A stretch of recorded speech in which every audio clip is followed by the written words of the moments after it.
Bonjour à toutes et à tous. C'est mon dernier jour au Maroc, je suis venu filmer dans un grand parc, un nouveau quartier, ça s'appelle Anfa Park. Je ne sais pas si vous voyez, je vais vous filmer un petit peu les nouvelles résidences autour. Bon, pour ceux qui connaissent Paris 17, le nouveau quartier de Paris 17, ça ressemble énormément, vous savez, le nouveau quartier vers les Batignolles, là, avec le parc Martin Luther King. Je me demande si ce ne sont pas les mêmes architectes d'ailleurs qui sont venus construire ici, parce qu'il y a des immeubles qui sont vraiment copier-coller. Vous voyez, c'est pour ça que je vous dis que Casablanca a énormément changé. Donc il y a des tours résidentielles et également des bureaux.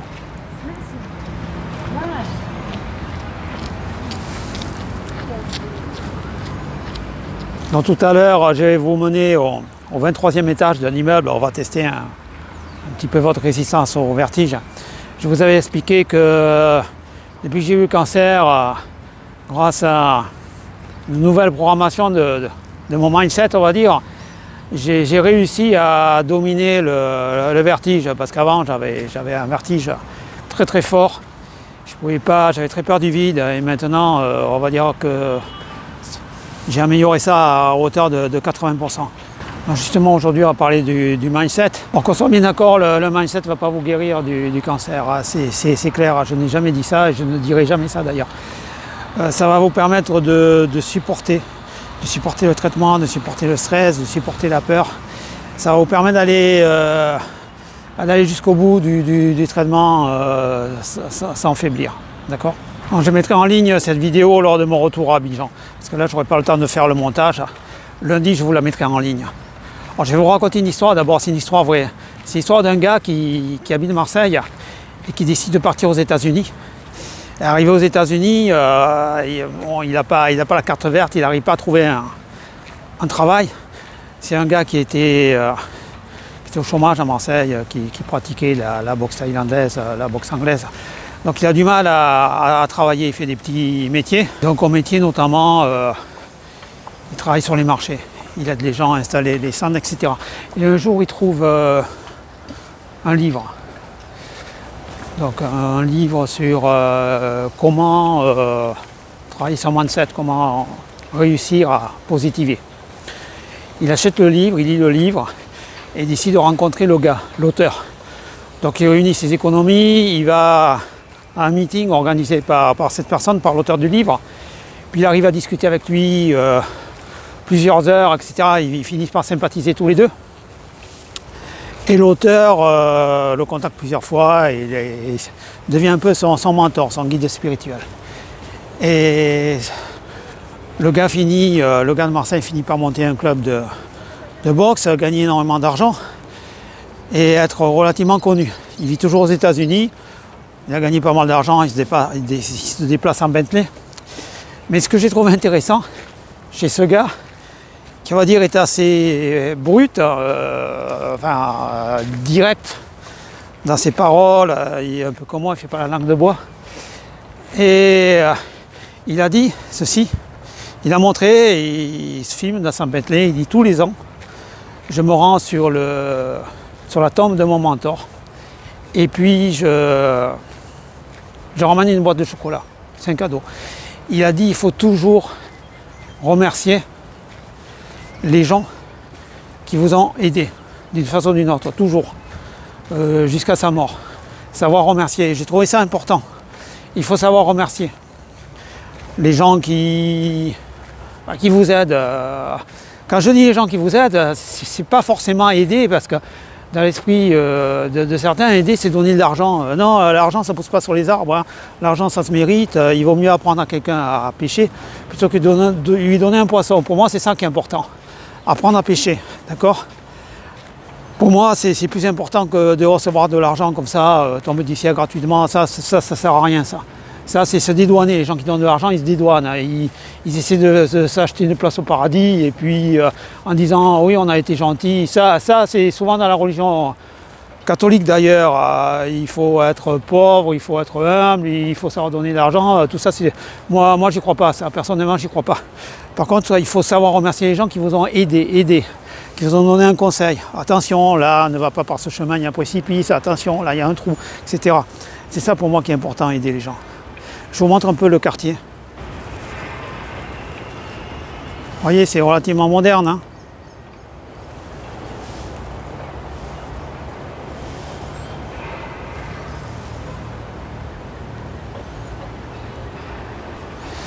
Donc maintenant on va retourner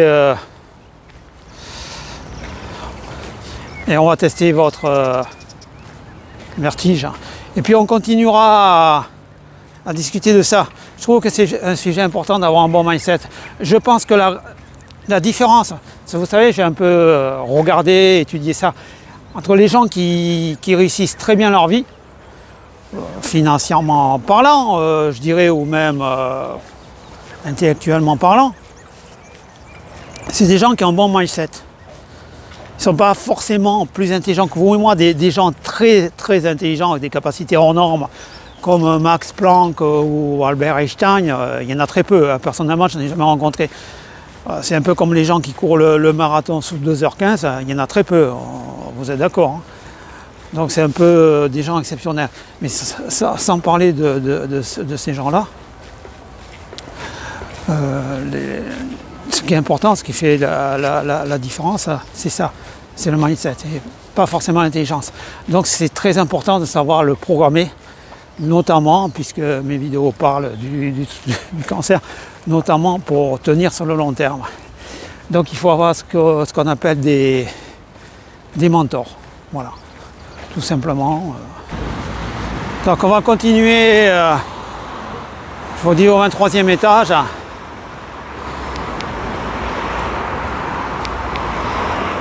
On va y aller maintenant. Allez, c'est parti. On va essayer de se garer.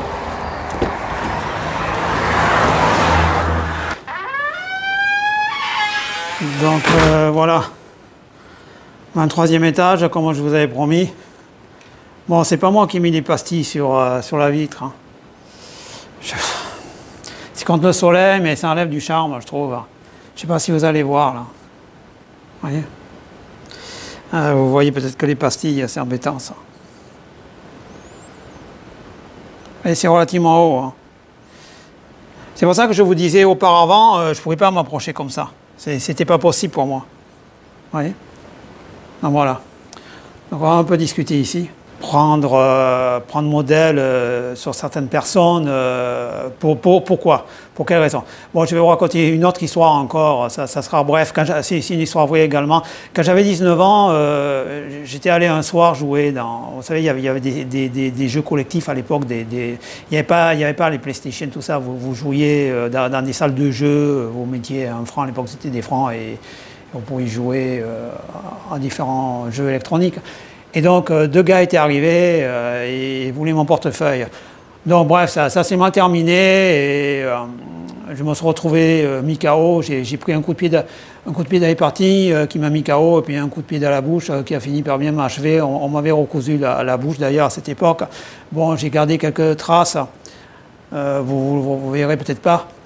Pourquoi je vous dis ça? Parce qu'à ce moment-là, tout le monde s'est barré quoi, dans la salle. J'ai encore ce souvenir, si vous voulez, quand le combat a commencé, que tout le monde s'est sauvé, lâchement. Les gens sont des lâches, vous savez, on est tous des reptiliens, hein, un peu comme quand un animal se fait attaquer, le troupeau se barre lâchement et le laisse se débrouiller tout seul. C'est ce qui s'est passé.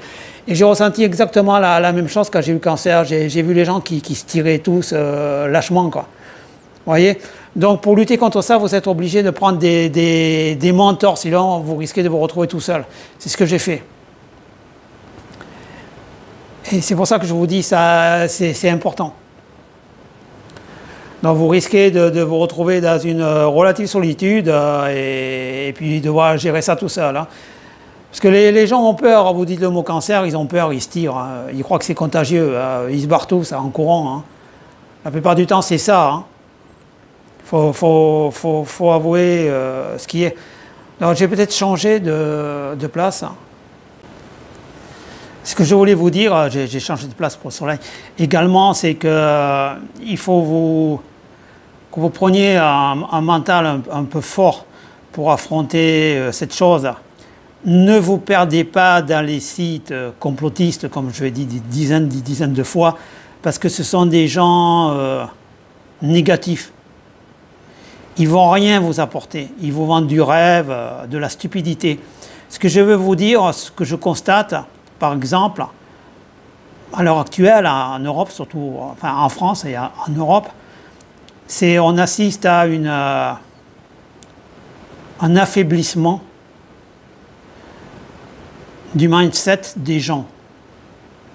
D'accord? C'est-à-dire, je vais vous expliquer. Les gens, maintenant, n'ont plus aucune résilience.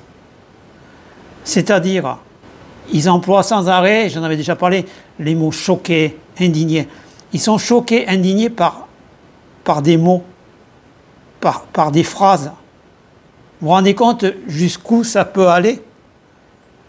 Il fut une époque où les hommes participaient à des tournois de chevalerie avec des lances de plusieurs mètres de long, avec vous avez vu ça dans des films, mais c'est véridique, avec le drapeau, enfin le foulard de la princesse entouré autour de la lance, où ils se battaient avec des épées de 5 kilos, avec des haches. Ils étaient courageux. Et maintenant, vous voyez leurs descendants indignés, enfin, c'est le mot qu'ils emploient, moi ça me fait rire, choqués par des phrases. Mais depuis quand les phrases tuent? Vous voyez, il y a un manque de résilience totale de la part des humains parce que ces derniers vivent dans un confort. Donc le moindre truc les démonte. C'est pour ça que je vous dis, si vous prenez des mentors, vous devez prendre des gens qui correspondent à une mentalité, qui ont une mentalité forte, qui vont vous mener au-dessus de la peur, au-dessus de la douleur, et vous allez arriver à supporter en vous disant, moi c'est ce que je faisais, j'ai pris des mentors, j'en ai pris plusieurs, d'ailleurs je ferai une vidéo si vous voulez, puisque comme je vous disais au début, il faut savoir remercier. Il faut savoir remercier les gens qui vous ont aidé. Et parmi vous, il y a des gens qui m'ont aidé également. Parmi vous, il y a des gens qui m'ont aidé. J'ai également des mentors, par exemple, j'ai Fiona. J'en ai eu d'autres également, mais je vous en parlerai dans une autre vidéo. Donc prenez des gens comme modèle, mais prenez des gens qui sont combatifs, qui sont forts, qui vous permettront de sublimer tout ça. Moi, ce que je faisais, quand j'en pouvais plus, des rayons, les effets secondaires des rayons, bon, à la fin, enfin, j'en pouvais plus, ça brûle, voilà quoi. Ce qui est terrible, c'est que quand vous allez, avant d'aller aux toilettes, vous réfléchissez à 2 fois, parce que vous savez que vous allez en baver. Mais le gros problème, en plus c'est que les rayons vous donnent des diarrhées, donc vous allez sans arrêt aux toilettes, en sachant que vous allez hurler, quoi. Donc, moi, ce que j'imaginais, pour surmonter tous ces trucs, eh ben, j'imaginais que ces personnes qui m'ont servi de modèle, de mentor, étaient présentes dans la pièce avec moi. Voilà, j'imaginais qu'ils étaient là, qui parlaient de moi, qui m'observaient, qui disaient entre eux est-ce qu'il va supporter, est-ce qu'il va tenir, tout ça. Donc si vous voulez, ben, je me sentais obligé de supporter tout ça. Voilà, c'est une petite vidéo sur le mindset. Je ne sais pas comment vous expliquer clairement, mais il faut arriver à se programmer un peu comme pour moi j'ai fait également pour lutter contre le vertige. C'est une programmation mentale, il faut vous trouver ce qui peut vous aider. Les bonnes personnes, les bons trucs et astuces. Pour moi, ça a vraiment été utile, énormément. Même à l'heure actuelle, je m'en sers toujours. Et si le cancer revient, je m'en servirai jusqu'au bout. Ça me permettra de tenir jusqu'au bout. Voilà. Donc comme d'habitude, croyez en vous.